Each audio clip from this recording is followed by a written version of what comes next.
What's good, YouTube? It's your boy, Blue Blood Sports TV, back at y'all with another one.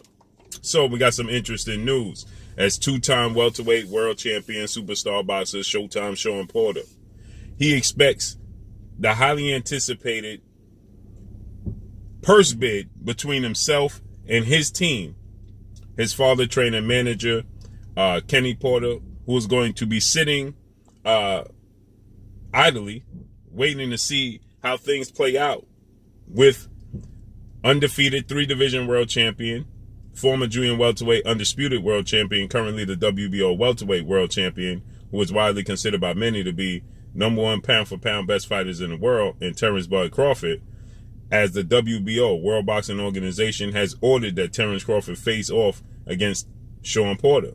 They gave Terence Crawford and Shawn Porter 30 days to negotiate a fight. Obviously, that didn't take place.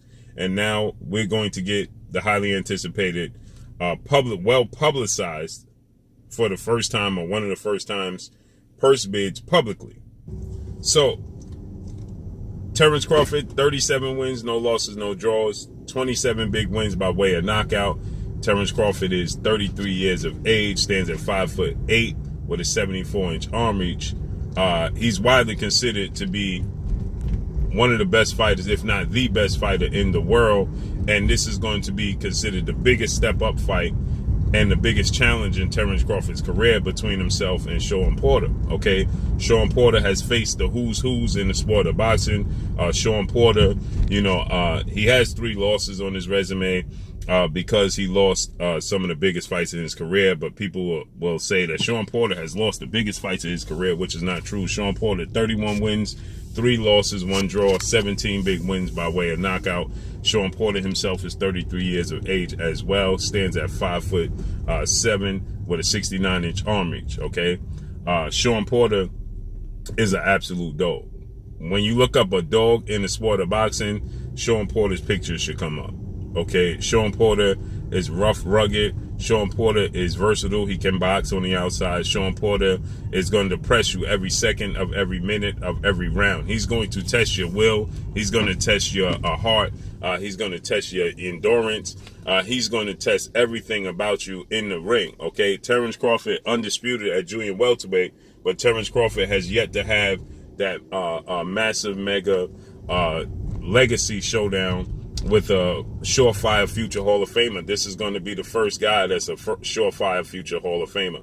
At one point in time, the WBO, World Boxing Organization, they had Shawn Porter as the #1 challenger for Terence Crawford in the WBO ranking system, okay? And then when rising Mexican welterweight title contender superstar boxer Vergil Ortiz Jr., who's 18-0, 18 wins, no losses, no draws, 18 big wins by way of knockout. He took on former WBO junior welterweight world champion superstar boxer Maurice Mighty Mo Hooker.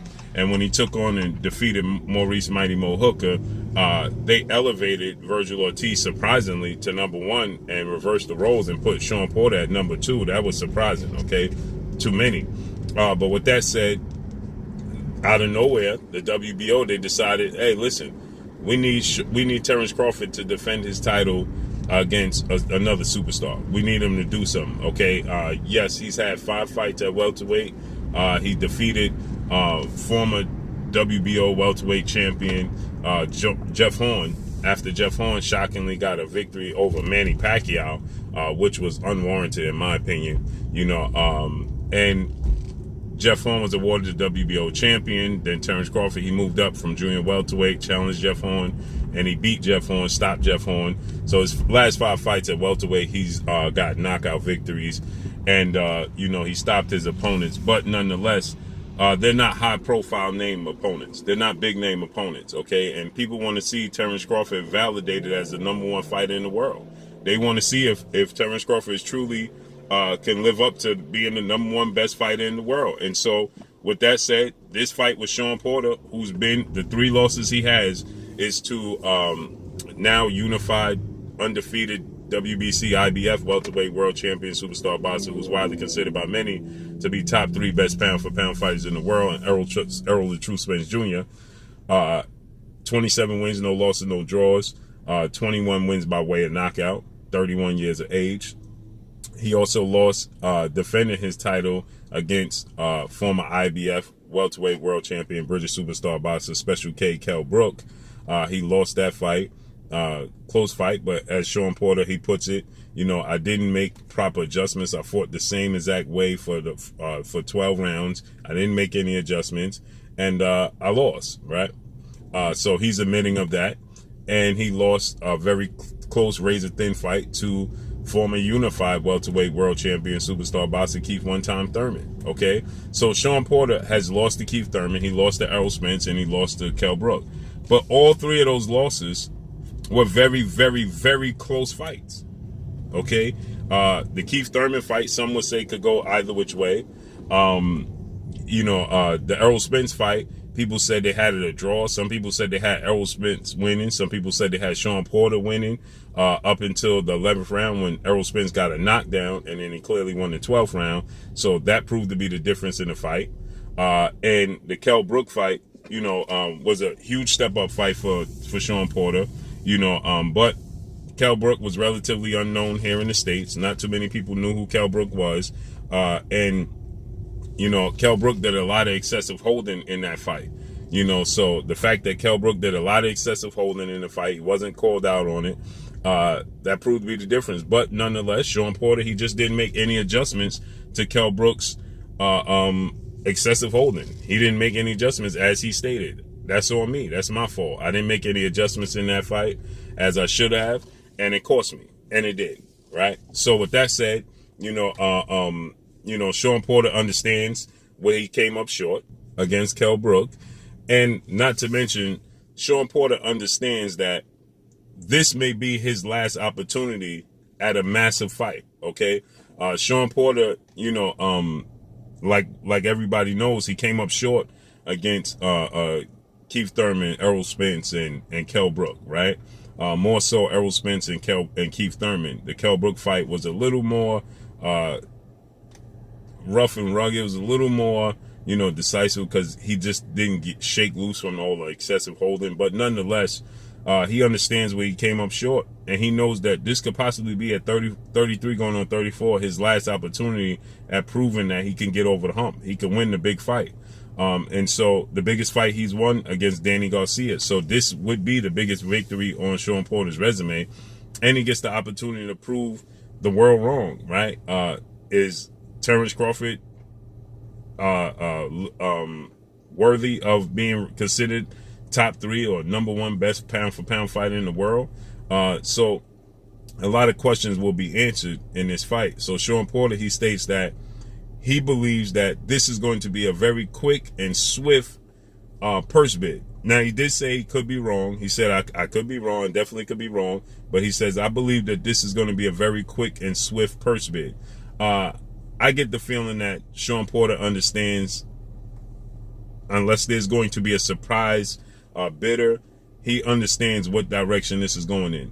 And essentially, he says that he's not backing out the fight because it's a stain on his brand and his name and his legacy and his career if he was to back out. A lot of people felt like Shawn Porter was going to back out the fight because his founder and advisor of PBC, Premier Boxing Champions, and advisor Al Heyman doesn't want to stage the fight.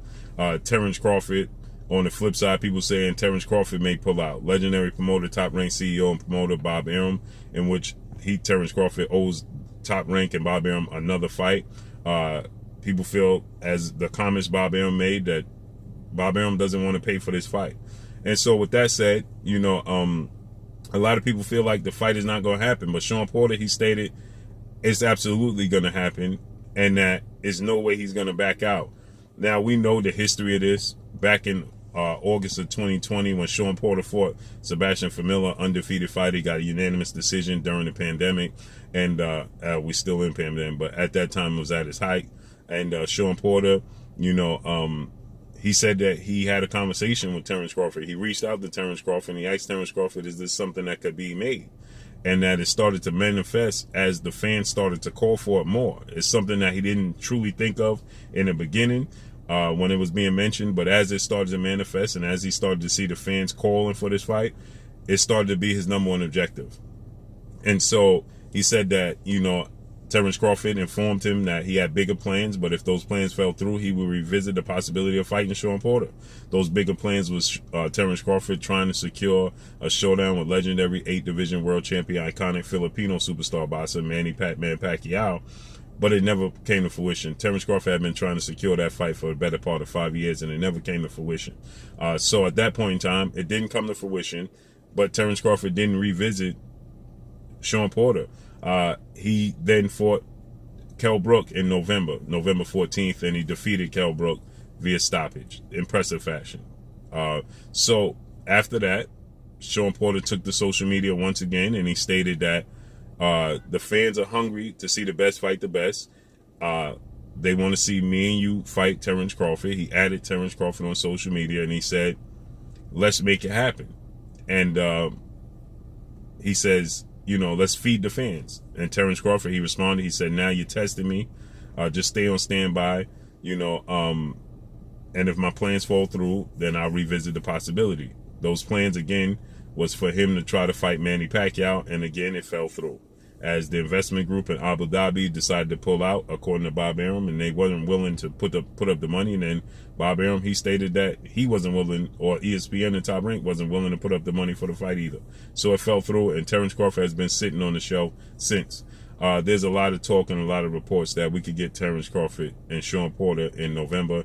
Shawn Porter says he's excited about this purse bid being over with on tomorrow, because now he can actually start to talk about it. Shawn Porter, he put up a post via social media when this purse bid first was announced, and that Terence Crawford stands to make 60 to 40. He's going to get 60% to Shawn Porter's 40%. And Shawn Porter, he stated that he tweeted out, this was a surprise, but now it's go time, and he's excited. But then he later took it down. So for obvious reasons, like he just stated on his podcast, that he couldn't talk about the fight. And now he says that he's excited that it's going to a purse bid and it'll be all over with. He stated that,